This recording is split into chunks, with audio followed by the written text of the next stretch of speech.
ओम श्री गुरुभ्यो नमः। मित्रों, भगिनियों, भ्राताश्रियों, आज हम बात करेंगे बलि वैश्वदेव यज्ञ। लोग अपने घर में कुकुर पालते हैं तो कहते कुत्ता पाल लिया, बिल्ली पाल ले, लेकिन ईश्वर की दृष्टि कैसी है? ईश्वर ने क्या कहा है उनके बारे में?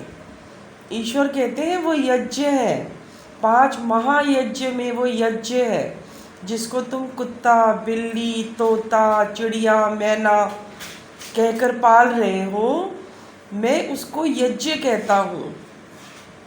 मैं उनके लिए आप जो कुछ भी करते हैं उसको यज्ञ की श्रेणी में लाता हूँ। यज्ञ माने संगतिकरण। आप पशु पक्षियों का संगतिकरण करो, आप पशु पक्षियों को दान दो और आप उनकी पूजा करो। ये 3 बातें जो है, जब यज्ञ शब्द जुड़ता है तो यज्ञ के 3 अर्थ हैं, संगतिकरण, दान और पूजन। इसका अर्थ ये हुआ कि ईश्वर चाहता है कि हम उनका पूजन करें। और जहाँ ईश्वर ने ब्रह्म यज्ञ किया है, माने मेरा स्मरण करो सुबह उठकर, तो जितना अपना ब्रह्म यज्ञ है उतना ही मूल्यांकन उन्होंने बलि वैश्वदेव यज्ञ का भी किया है। माने ब्रह्म यज्ञ, देव यज्ञ, पितृ यज्ञ, माता पिता यज्ञ, देव यज्ञ देवताओं का पूजन, माता पिता का पूजन, अतिथि यज्ञ जो अतिथि घर में आता है, और 5वां बलि वैश्व जो पशु पक्षी घर में आते हैं, जो आप पर आश्रित है, जो आपने पेड़ पौधे लगाए हैं उस पे जो आते हैं, तो आप उनके लिए पुष्प लगाएं। पुष्पों पे जो आते हैं ये तितलियां वगैरह, भंवरे वगैरह जो रस पीते हैं, तो परमात्मा ने, परम पिता, सर्वशक्तिमान, सर्वव्यापक परमात्मा उनको यज्ञ की श्रेणी में डालते हैं कि आपको इनका पूजन करना चाहिए। वेद में यज्ञ के बारे में एक संकेत दिया जाता है कि 1 सींग वाले का भोजन अलग है, 2 सींग वाले का भोजन अलग है। तो जब भोजन के विषय में वेद में इंगित किया जाता है तो वो मनुष्यों को ये बताते हैं कि आपको इनका भोजन कैसे देना है। आपको 1 सींग वालों के लिए अलग भोजन की व्यवस्था करनी है और 2 सींग वालों के लिए अलग व्यवस्था करनी है। तो फिर आप तितलियों के लिए भोजन का प्रबंध कैसे करेंगे? कैसे करेंगे बलि वैश्वदेव यज्ञ? आपको 10 आहुतियां घी की देव यज्ञ में ही डालनी है।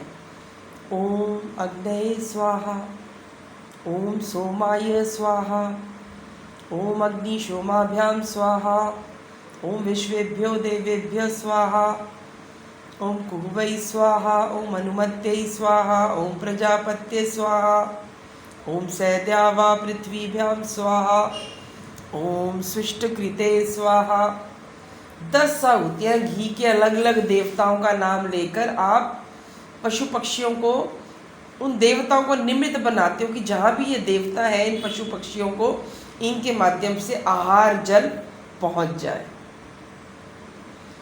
फिर चींटियों आदियों को बूरा, चीनी, खांड और आटे का मिश्रण बनाकर आप पिपीलिका को डालो, चींटियों को डालो। कुत्ते के लिए रोटी बनाओ, गाय के लिए आटे का पेड़ा या रोटी रखो, उसके लिए घास की या चारे की व्यवस्था करो। गौशालाओं का, गौ माता का पालन हो। हम सुबह कहते हैं ना, जब हम जय घोष करते हैं यज्ञ के बाद, तो क्या कहते हैं? गौ माता का पालन हो, गौ रक्षकों की जय हो। तो उसमें गाय को हमारी माँ कहा है ईश्वर ने। गाय हमारी माता है। जैसे हम अपनी जननी के गर्भ से जन्म लेते हैं, वैसे हम गाय को भी माँ समान मानकर बलि वैश्वदेव यज्ञ करें।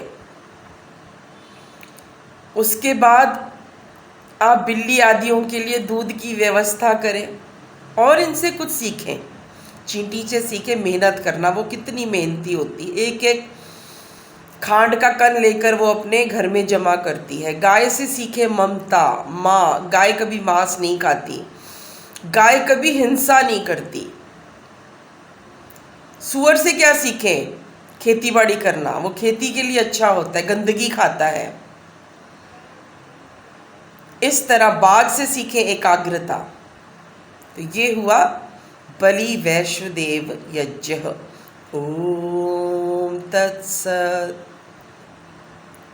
ओम तत्सत।